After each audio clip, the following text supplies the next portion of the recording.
Welcome back to Weekend Dawn on Channel 405. Did I get in there before you could get in there? You did, but it's cool. It happens. My name is Moshokoa. This is Liezle. We're with you between 6 and 9 a.m. every Saturday and Sunday. And today is the Sunday edition of Weekend Dawn. A very busy show, hey? It's been a busy but informative show, and I think it's been a conversation starter of sorts. So it'll be interesting to see how people, pick up, especially from the headlines on the papers, and just some of the topics that we've unpacked, and I guess unpack the next leg that comes with that. There's a lot of healing that needs to be taking place. Oh, Seth was amazing. And our next guest is also going to help us with a lot of unpacking. The former mayor of Johannesburg, Mr. Herman Mashaba. That's what they used to call him. Well, he recently embarked on his own political movement. It's called the People's Dialogue. Take a look at this. What I witnessed as a mayor of Johannesburg was a level of corruption that could only be described as outright shameless looting. Can you imagine how much public money has been stolen across all spheres of government in South Africa? This was public money meant to build houses, fix roads, stabilize electricity, and provide health care, but it never achieved its purpose. And yet, those who looted our country never got arrested and appear in courts like this one behind me. I'm working to set up a political movement that will win the fight against corruption. How can we ensure that the corrupt are hunted down and pursued? What has to be done to change the ethical culture in government? I would love to hear your thoughts and this and other key questions in ridding our country of corruption. I'm Herman Mashaba, and this is the People's Dialogue. Well, Mr. Mashaba, thank you for joining us. Good morning. Thank you so much for inviting me on a Sunday morning, but deprive me of an opportunity to go to church. I think, religious wisdom is always so critical, but unfortunately I had no choice. I got instructions on Friday that you've got to be here. You will be. At a certain time.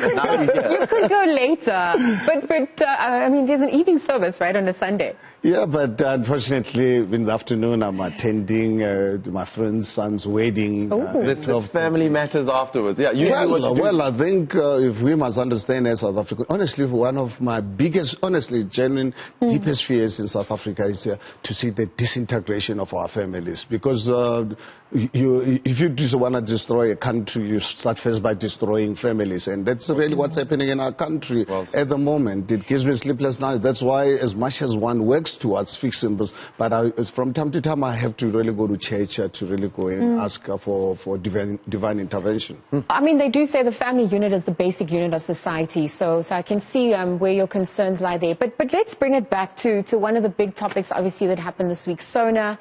You also citing that you would be boycotting it this year. I mean, what was the reason for you doing that? Well, there was no reason to watch the same thing for 20 years, promise after promise. And, I mean, I'm really old enough that I've got to watch my blood pressure. So watching SONA is actually, it's like inviting trouble. So rather than focus on other things that I can really be a bit relaxed. So watching SONA for me, I knew would really get my blood pressure to go up. So I decided, let me stay away from it. And I don't regret. I've been obviously following, listening to people.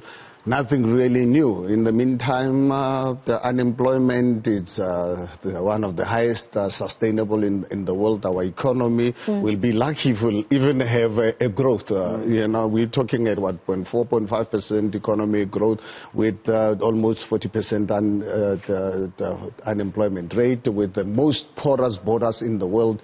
Billions of goods being brought into our country, destroying our economy, destroying our manufacturing base, destroying our retail businesses. Today I visit my family anywhere in the country, be in a village, in Soweto, the city center, where are black entrepreneurs being wiped out by these criminal syndicates running these illegal businesses. So the reaction to SONA, even though you weren't actively involved, you decided to go to Twitter to tweet a few. No, tweeted before SONA. Let's actually check out the tweets. We've actually got the tweets coming up here. There we go. No, that's the wrong tweet.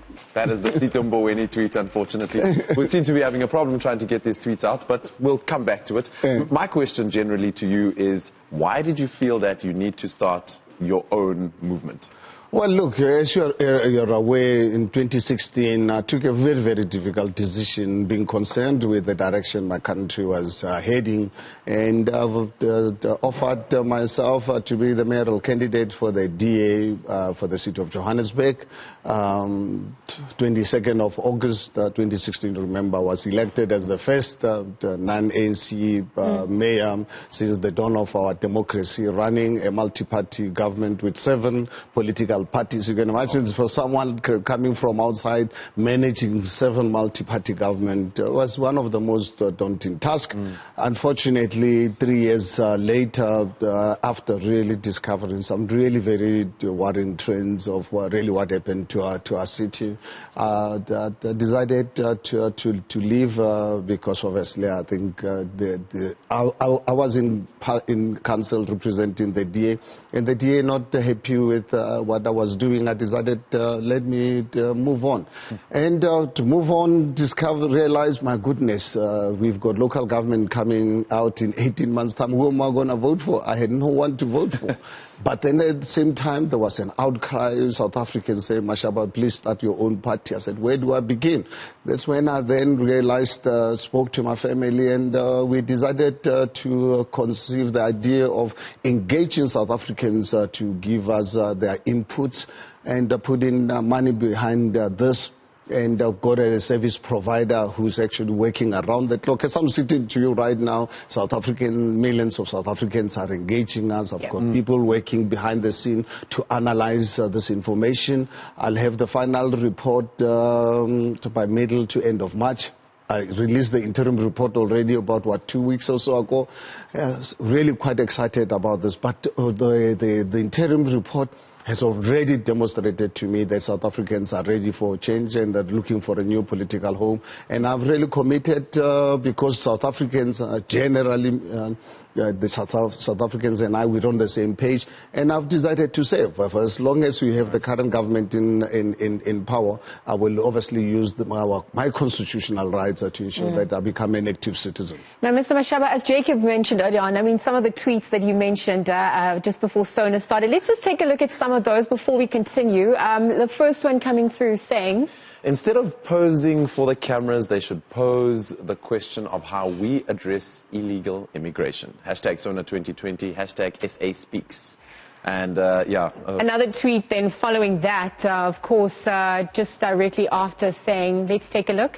Is our public protector just playing dress up at SONA 2020 or actually uncovering corruption in our government? Again, SA Speaks, hashtag change agent. And there's another last tweet, I think, before we continue.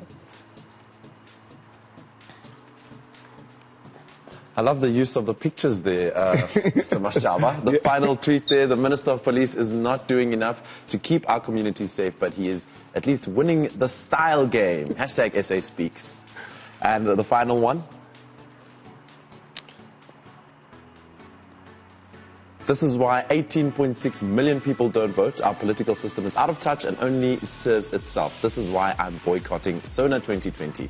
Hashtag SA Speaks. Is that a picture of Alexandra or just a township? Yeah, it's one of the townships. Just really picked up one of deplorable living conditions to really show the living conditions of our people 25 years into our democracy. But at the same time, we have members of parliament who are supposed to be fixing this, spending a fortune on dressing up like, a metric dance. I can tell you they are looking at our metric dance and the events, our youth, that's really for me quite unfortunate. Mr. Mashaba, before we let you go, final question.